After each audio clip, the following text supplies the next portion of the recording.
The wind cut through Daniel's jacket like it was nothing. He gritted his teeth, shoving his hands deeper into his pockets as he trudged along the snow-covered riverbank. The town had been hit with a blizzard 2 days ago, and though the roads were mostly clear now, the cold still lingered, thick and biting. He hadn't planned on being out here. His truck had skidded on a patch of ice a mile back, forcing him to pull over and walk the rest of the way home. It was late afternoon, but the sky was already turning gray, promising another heavy snowfall before nightfall. Then he heard it. A sharp, desperate cry carried by the wind. At first, he thought it was a trick of the howling gusts, but then it came again, a bark, high-pitched and frantic. Daniel stopped, his breath visible in the freezing air. He scanned the area. The river ran parallel to the path he was on, mostly frozen over except for a few spots where the current was too strong for the ice to hold. He moved toward the sound, his boots crunching over the frost-covered ground. Then he saw her. A German shepherd, struggling in the water, her paws scrabbling against the jagged edge of the ice. Her fur was soaked, clinging to her thin frame, and her eyes were wide with panic. She tried to lift herself out, but every time she did, the ice cracked beneath her weight, sending her back into the freezing river. "Damn it," Daniel muttered under his breath. There was no one else around, no time to call for help. The dog wouldn't last much longer in that water. His heart pounded as he yanked off his jacket and threw it to the side. The ice looked unstable, but there was no other way. He stepped forward cautiously, feeling the surface shift beneath him. Every step sent a fresh wave of fear through his chest. One wrong move, and he'd be in the water too. The dog let out another weak bark, her strength fading.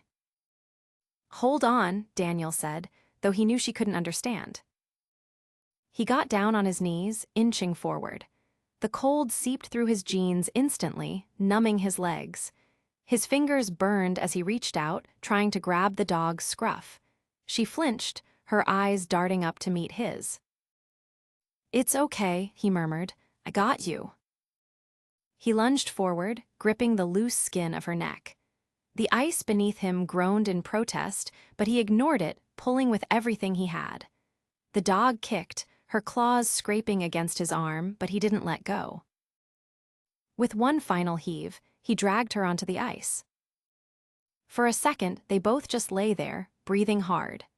Then the ice under him cracked, a deep, splintering sound that sent adrenaline surging through his body.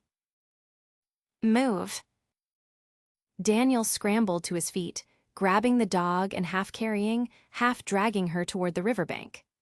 The ice broke behind them, chunks falling into the dark water, but he didn't stop until they were both on solid ground. He collapsed onto his knees, his body shaking. The dog lay beside him, her chest rising and falling in quick, shallow breaths. She was trembling violently, her fur coated in a thin layer of frost. "Hey," he said, his own voice unsteady. "You're okay." She didn't move, just stared up at him with tired, fearful eyes. Daniel cursed under his breath. She needed warmth, fast. Hypothermia would set in if it hadn't already.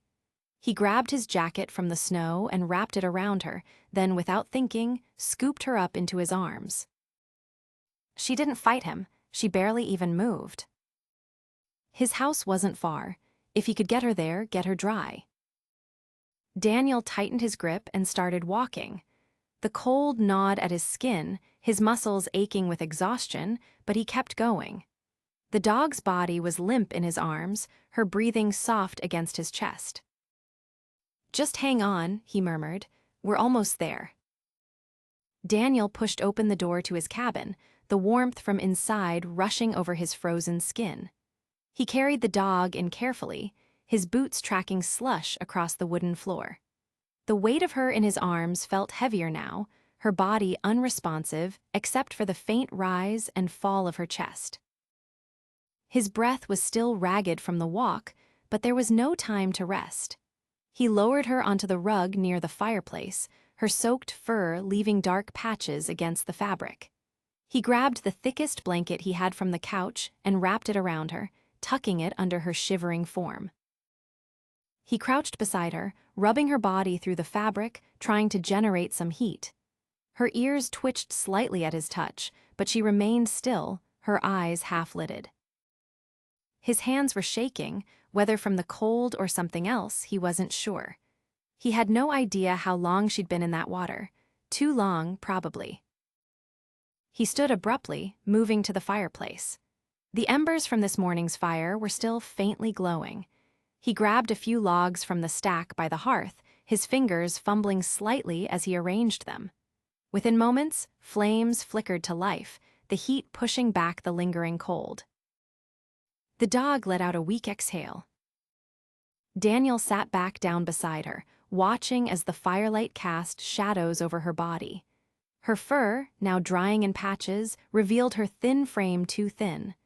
The sharp angles of her ribs pressed against her skin. She wasn't just cold, she was starving. His stomach tightened. He pushed himself up again and moved to the kitchen. His cabinets weren't exactly stocked, but there had to be something. He pulled open a lower door and grabbed a can of beef stew. It wasn't dog food, but it was warm and full of protein. He poured some into a bowl and set it down near her nose. The scent must have reached her because her nostrils flared slightly. Her eyes fluttered open a little more. For a moment, she didn't move. Then slowly, she lifted her head. She was weak, but the hunger was stronger. She licked at the food tentatively at first, then with more urgency, her body desperate for the nourishment. Daniel exhaled, only now realizing how tightly he'd been holding his breath. He sat back against the couch, watching her eat. Her fur was a mess, clumped and matted from the ice. Scars peeked through in places, thin, jagged reminders of something before today. Someone had owned her once. Someone who hadn't taken care of her. His jaw tightened, but he forced himself to focus. She was here now. That was what mattered.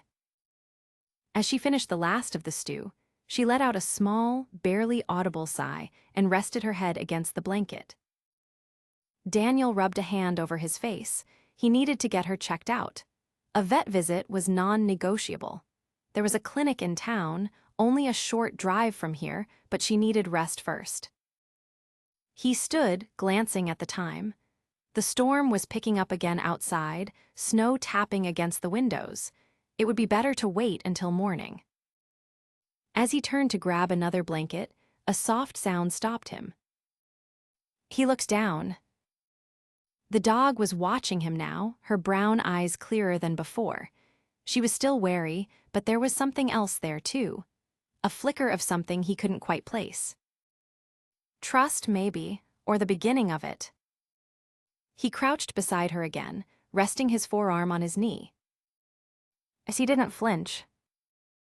Instead, she let out a slow breath and closed her eyes. It wasn't much, but it was enough. Daniel woke up to the sound of the wind still battering the cabin. The fire had burned low, casting flickering shadows against the walls. He rubbed his face, the stiffness in his muscles reminding him of the night before. His eyes drifted to the dog. She was curled up on the rug, the blanket still draped over her body. Her breathing was steadier now, her chest rising and falling in a slow rhythm. The food had helped. The warmth had helped. Carefully, he pushed himself up and walked to the kitchen. He filled a bowl with water and set it beside her. She didn't move at first, but then her nose twitched, and after a few moments, she cracked her eyes open. She stared at him, then at the water, her body still hesitant. Slowly, she lifted her head and lapped at it, each movement deliberate. Daniel exhaled, progress. But they weren't done yet. He grabbed his keys from the counter. The storm had slowed, but the roads would still be rough. It didn't matter. He wasn't waiting any longer. Pulling on his coat, he crouched down beside her. She watched him, her ears flicking at the movement. "We're getting you checked out," he murmured. She didn't resist when he lifted her. She was still too weak to fight, but something about the way she settled against his chest felt different from last night, less rigid. Outside, the cold was immediate. Daniel braced against it as he carried her to the truck, opening the passenger door and settling her on the seat. She shifted slightly, adjusting to the unfamiliar space, but didn't panic. He climbed in, turning the heat up. The engine rumbled as he pulled onto the road, tires crunching over the ice-packed dirt. The vet clinic wasn't far, but the drive felt long. The dog's presence beside him was silent, but heavy. Every so often, he'd glance at her, watching as she took in the world outside the window. When they finally pulled into the clinic's parking lot, Daniel hesitated. He wasn't sure why. Maybe it was the uncertainty of what they'd find. Maybe it was the quiet realization that bringing her here meant something more than just a rescue. He shook off the thought and stepped out, opening the door on her side. She didn't move at first. Then, with some effort, she shifted, her paws touching the seat as if testing her own strength. Daniel reached out, ready to help, but she surprised him. She hopped down on her own, landing unsteadily but upright. Another step forward. Inside, the clinic smelled of antiseptic and fur. The receptionist looked up, her expression shifting from polite professionalism to quiet concern as she took in the dog's condition. Daniel gave his name, filling out paperwork while the dog lay at his feet. When the vet finally called them in, he led her gently into the examination room. Dr. Reynolds was a middle-aged man with a calm demeanor. He knelt beside the dog, his hands careful as he checked her over. "She's been through a lot," he murmured. Daniel only nodded. The vet worked in silence for a few moments, checking her paws, her ears, her teeth. When he ran his hands along her ribs, his expression darkened slightly. "She's malnourished," he said.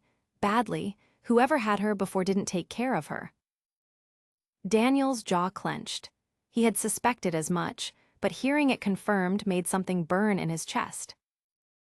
"She's also dehydrated, and these scars." Dr. Reynolds paused, tracing a faint line along her flank. "Some of them are old, some aren't." Daniel didn't respond. He couldn't. The vet continued his examination, checking for infections, testing her reflexes. When he moved to her hind leg, she flinched hard, a sharp whimper escaping her throat. Dr. Reynolds sighed. "Old injury, probably never healed right." Daniel swallowed. "Can it be fixed?" The vet hesitated. "Surgery could help, but it's expensive. Right now, pain management is the best option. She's strong, though. She's been surviving on her own for a while." That didn't make Daniel feel any better. Dr. Reynolds finished his exam and stood.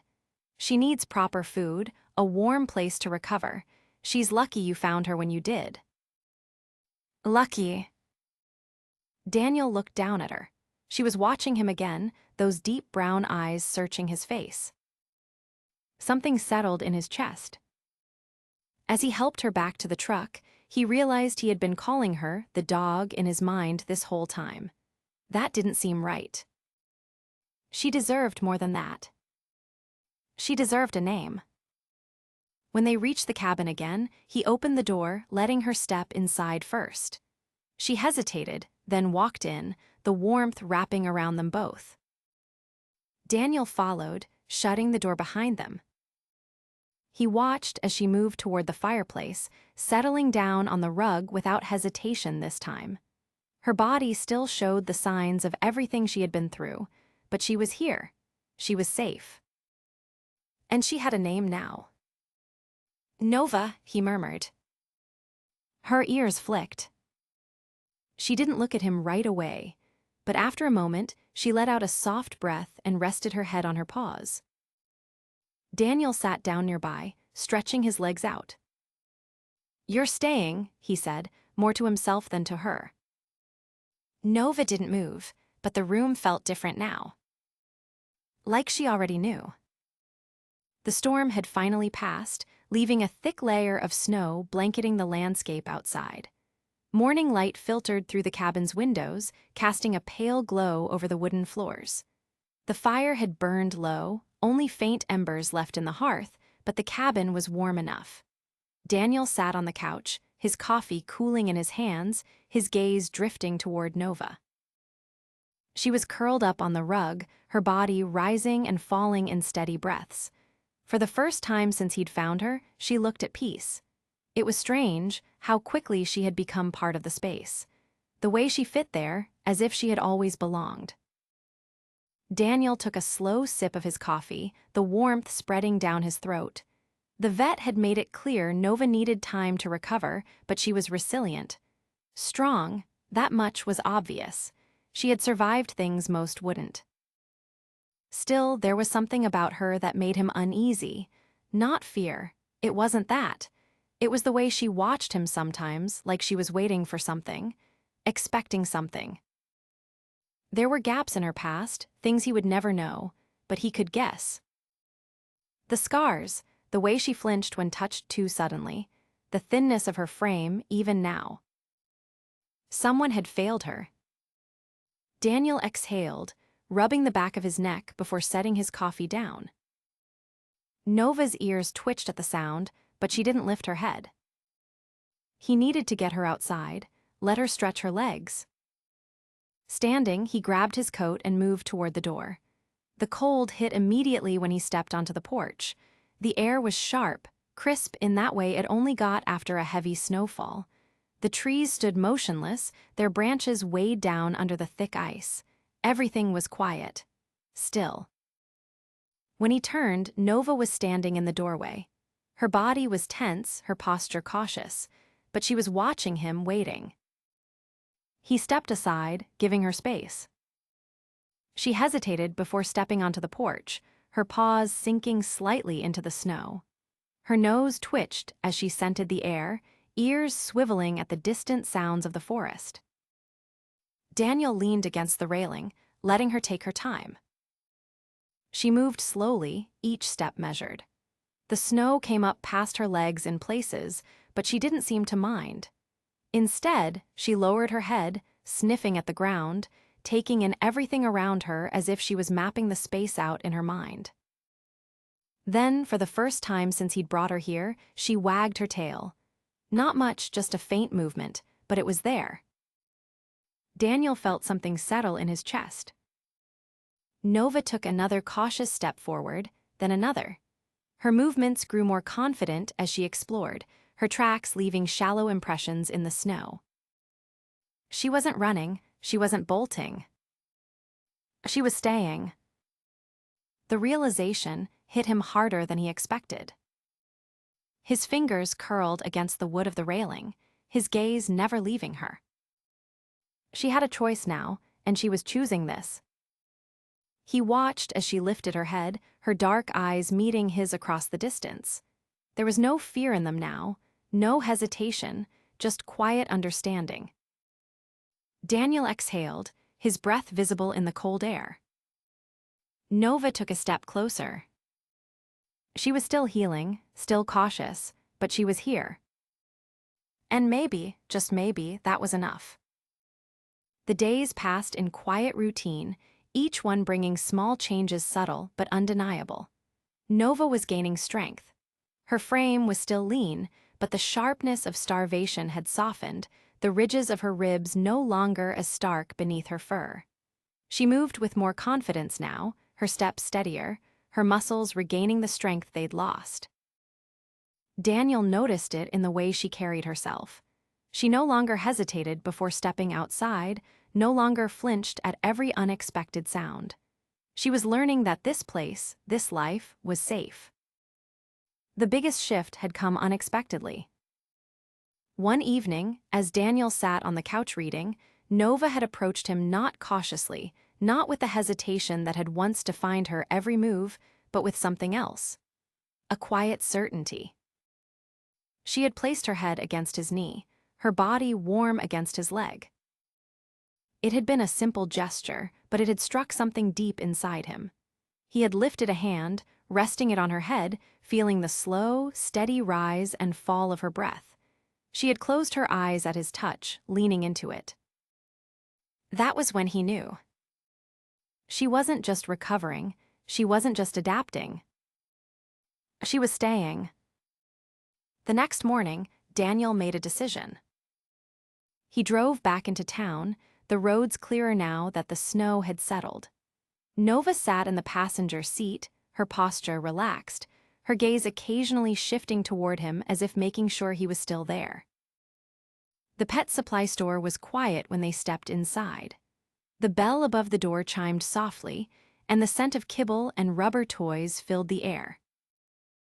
Daniel was methodical as he picked out what she would need: a sturdy collar, a proper leash, food that would help her continue to gain weight in a healthy way. He grabbed a bed, too, even though he suspected she'd still prefer the rug by the fireplace. At the register, the cashier smiled as she scanned the items. "She's lucky to have you," she said, glancing at Nova, who stood calmly by his side. Daniel looked down at her, at the way she met his gaze without fear. "No," he said, his voice quiet but certain. "I'm lucky to have her." The drive back was peaceful. Snow-covered trees lined the road, their branches heavy with frost. Nova watched the passing landscape, her ears flicking at the occasional sound of ice shifting in the wind. When they got home, Daniel unclipped her new leash and let her explore. She sniffed at the bed he had set near the fireplace, then turned to look at him as if waiting for approval. He chuckled, "It's yours." She circled it once before settling down, her body curling into the soft fabric. Later that night, as Daniel sat at the table, finishing his dinner, he felt a familiar presence beside him. He glanced down to find Nova resting her head against his leg again, her eyes half-lidded with contentment. Something warm settled in his chest. She was home. And so was he. The first real test came a week later. Daniel had been outside splitting firewood when he heard the sound, a distant rumble of an approaching vehicle. His grip tightened on the axe handle as he turned toward the road. It wasn't often someone drove up this way. The cabin sat far enough from town that casual visits were rare. Nova had been lying nearby, watching him work, her posture relaxed but attentive. The moment the truck came into view, her ears shot up, her body going rigid. A low, barely audible growl rumbled in her throat. Daniel set the axe down, wiping the sweat from his palms. He didn't recognize the truck, but he didn't need to. The moment the driver stepped out, something in his gut twisted. The man was in his late 40s, burly, with a rough, unshaven face that looked like it had seen too many bar fights. His coat was worn, his boots caked in mud. But it was his eyes that Daniel focused on, sharp, assessing, and locked onto Nova. "That's my dog," the man said, voice gravelly. Daniel didn't move. Nova had taken a step closer to him, her body pressed taut against his leg. "You lost her," Daniel said evenly. The man scoffed. "She ran off, been looking for her." Daniel didn't believe that for a second. He didn't need to ask why Nova had run. The scars on her body told him enough. "She's not yours anymore." The man's expression darkened. "Don't think you got a say in that. That's my property." Daniel's fingers curled into fists. He knew men like this, entitled, dangerous in the way they thought ownership meant control. Nova hadn't moved, but she was trembling, not with fear, but with something else: readiness. "She's chipped," Daniel said, voice calm but firm. "Vet confirmed it, and she's registered under no owner." That was a lie, but it was a calculated one. As far as he was concerned, this man had forfeited any right to claim her the moment he let her starve. The man's jaw twitched. "You calling me a liar?" Daniel didn't answer. He didn't need to.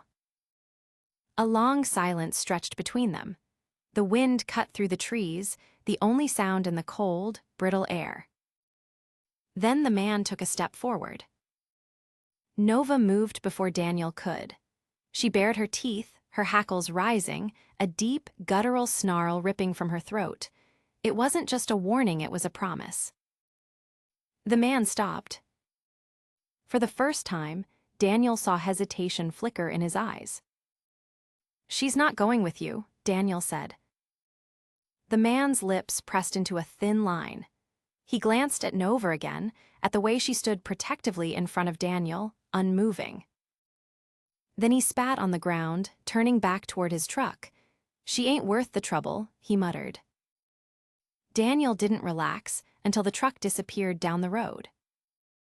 Nova remained still, every muscle in her body coiled like a spring. Daniel let out a slow breath. He crouched beside her, placing a hand on her side. She didn't flinch. "He's not coming back," he murmured. Nova let out a low exhale, her body finally unwinding. It had been a test, for both of them. And they had passed.